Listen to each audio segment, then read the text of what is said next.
to the show, ladies and gentlemen, and a fine program we've put together for you tonight. This is a... do I hold this up now? Okay. Oh, okay. All right. We're going to take a look now at a picture of the Beatles in 1960. John Lennon, George Harrison, and Paul McCartney, of course, are easily recognized, but the fourth member of the group doesn't really look much like Ringo Starr, and that, of course, is because he is not. He is Pete Best. He was the original drummer in this group until he was bumped for Ringo. That took place in 1962. He is now out of the music business and is making a special appearance here tonight. We're pleased to welcome Mr. Pete Best, ladies and gentlemen.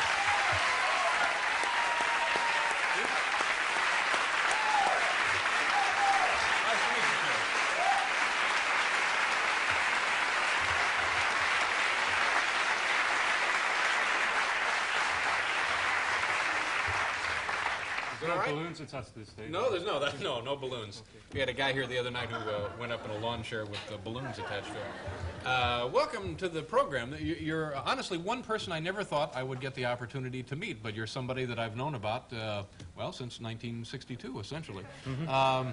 Let's just start at the beginning. How did the relationship come about between yourself and John Lennon and George Harrison and Ringo Starr? Well, very shortly. I first met the guys when they opened my mother's club, the Casbah, way back in 1958, when they were known as the Quarrymen then. And there was John, George, and Paul, and another guy called Ken Brown. But we needed a group to open the club Saturday night. This is a club that your mother operated? That's right, yeah, under the basement of a house. And how old were you at that time? Oh, I'd be about 16. And the other guys were roughly the same age also? Yeah, you know, we were... couldn't give a damn attitude, you know. Just high school kids? Yeah, you know, from there. But funny thing was, the club needed some decorating. So John, in his wisdom, for those of you who don't know, John was a little bit short-sighted. We were painting the club ceiling black, and it was supposed to be matte paint. So John did it in gloss paint, and that was it, you know. So now... you and the rest of the guys were helping to finish or fix up this club in order to open it for business. They came over and were painting and so forth. That's right. Yeah. Now, when did you get to be part of the musical group? Well, just an aside, I joined them August 1960, simply because of the fact that they disappeared and they went and had an audition for a guy called Larry Parnes. And by this time, they changed their name to the Silver Beatles. And there was a guy who joined them called Stu Sutcliffe, who very tragically died a couple of years later. But after this particular tour, when they went up to Scotland, there was a guy called Tommy Moore who was playing drums with them.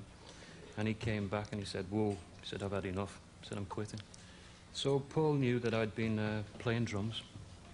And he said, "Pete, you know, we got the offer to go to Germany." So he said, "Are you interested?" I said, "Yeah, very much so."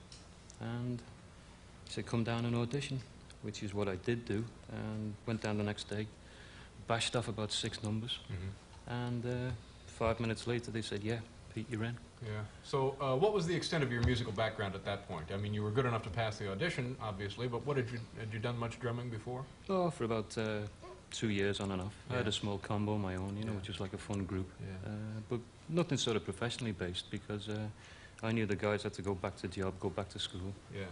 So now, when you went on the tour to Germany, was this the beginning of the feeling that this thing may go right through the roof, or was this still a little earlier?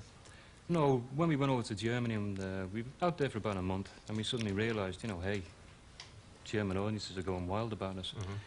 And there was always an inner feeling, Dave, which it was funny to explain, but we knew, you know, that, you know, in fact, we had a saying.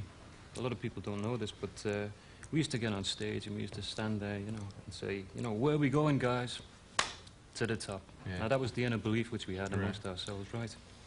And it was funny, but we knew that somewhere along the line, we were going to make it big. Now, truthfully wise, I don't think even they would have envisaged that we were going to become the phenomena they were. Were you close to these gentlemen at the time? Were you all really good friends? Did you get to be a really tight unit? Oh, sure, yeah. I mean, you know, when you're playing... Take Hamburg, for instance, 7 hours a night, 7 days a week. You know, 15-minute break if you were lucky or something like that. We grew up together. You know, a lot of hard times, a lot of fun together. So we were a close compact unit. Okay, let me pause here for a second, Pete. We're going to run a commercial or something, and we'll be back to continue this discussion with Mr. Pete Best.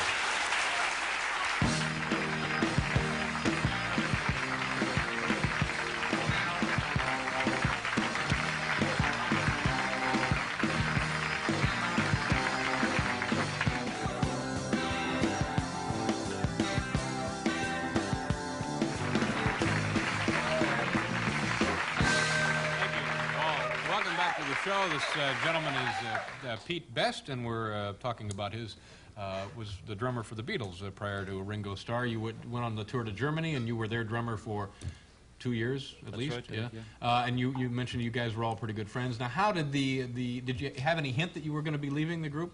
No, that was the amazing thing, Dave. When the incident happened, you know, it just happened completely out the blue. Yeah. There was no, you know, forewarning. It's all about it. It just was called into Brian's office, and he turned around. I could tell he was agitated, simply because of the fact that he was, you know, pacing up and down and, you know, sort of biting his fingernails, so to speak. But after about 3 or 4 minutes, he turned around and said, "Pete, I've got bad news for you." He said, in a nutshell, you know, the boys want you out, and they want Ringo Starr in. Mm-hmm. Well, I was completely shell-shocked by this, Dave. Couldn't sort of get my mind together, or, you know, whatever, you know, trying to sort of get things into perspective. Did you then go to talk to any members of the group, John or Paul, or? No. The funny thing about it was, after I was kicked out, very shortly after that, I joined a group called Lee Curtis and the All-Stars. And on 2 occasions, I played on the same bill as them. One was at the Cavern in Liverpool, and the other was at the Majestic Ballroom. And we were playing support to them on these occasions. Mm-hmm. And it meant that as we were coming off stage, the Beatles were going on stage. But nothing was ever mentioned. There was no acknowledgement. Nobody said, "Sorry, Pete," or "We'll talk to you later about it," or "It was business," or nothing? No, Yeah. just stony silence. Yeah. And from the time that you got let go to the time that... Did you know Ringo at all? Had you met him before? Sure, yeah. Ringo and I were very good friends. Yeah. So from the time you got let go to the time that they just became an unbelievable success, what amount of time was that? Ooh, basically they had a record in the English charts within a month or so of me being kicked out. And after that, it became history. Everyone knows about it. Now, what does that do to a person? What is there resentment there? Is it? I mean, first you had these guys were your friends, and suddenly they're not your friends. That's tough enough, but to suddenly see them skyrocket like that, not to mention the economics involved in the thing. Were you angry at them, mad at them? No, just in a part, Dave. They caused me a lot of hardship, grief, you know, financial embarrassment. But I persevered with my own lifestyle, and you know, I was strong enough in character to sort of turn around and say, okay, no matter what happened in the past, let's forget about it. Mm-hmm. Okay. And at this present moment in time, I've managed to retain my identity in my own sweet way. Mm-hmm. Did you continue in music? You mentioned you were with another band. Did that?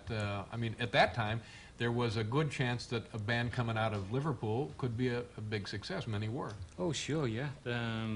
I had mediocre success. I got a couple of records in the charts, you know, a couple of TV spots, nothing fantastic. Yeah. But the gap was always widening, you know. The Beatles were up there, somewhere down on the lower ranks. I was slotted in somewhere. Yeah. So then, you're no longer in music. What happened after you mentioned that these had some other hits or smaller hits, what minor successes? What did you do then? Well, up to about 1968, we persevered, did a tour of America and Canada, had a couple of albums released over here. But unfortunately, through no circumstances of our own, we had to go back home. We found when we got back home that things had drastically changed, you know. We'd been away for about 9 months, we got a lot older, and the scene had changed. And when we tried to break back into the normal routine, it wasn't there. Yeah. You know, we sort of persevered, but it just didn't happen. Well, here is the album. We'll pause here for station identification. We'll be right back.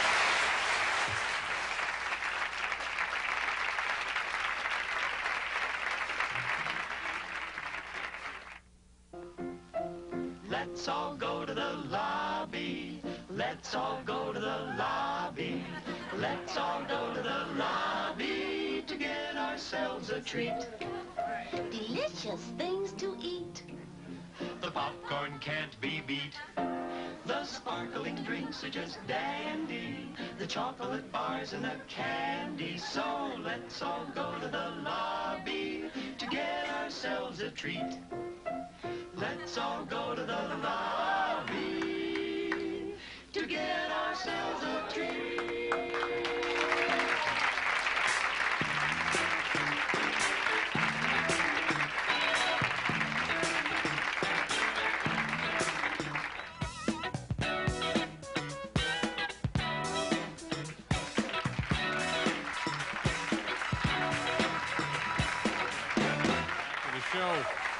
Pete Best is here. In a minute, we're going to take our second look at the National Fancy Food and Confection Convention. You know what I'm talking about. It was held here a couple of weeks ago. We were all there. I want to ask you about the album. The other thing I wanted to ask you was, what was the reason ultimately given to you for the change at the position of drummer? In a nutshell, Dave, jealousy. We found out afterwards, at the meeting, they turned around and said that I wasn't a good enough drummer. But consequently, when we sort of turned around, a lot of people, found out that jealousy was creeping into the act. There was actually some demonstrations and people in the streets yelling, and they were upset at the time, weren't they? It was a nice feeling, to realize that I had true loyal supporters. But there was a hell of a fan reaction, billboards and everything. Anyway, the album, which we alluded to in the last half hour, called Silver Beatles. What is this, essentially, when people put this on their machines at home? What are they going to hear? Well, what they're going to hear is, hopefully so, is the declaration material, which was recorded way back January the 1st, 1962. It was the first major attempt for the Beatles to land an English recording contract. And never before heard, as far as you know? There could have been bootleg versions, but this is the one which everyone's going to go for. Okay, well, I certainly hope this is a big success for you. It was a pleasure meeting you, sir. It's an interesting tale. I'm sorry it didn't work out better for you, though. Thank you, Dave. Pete Best, ladies and gentlemen. Thank you, sir.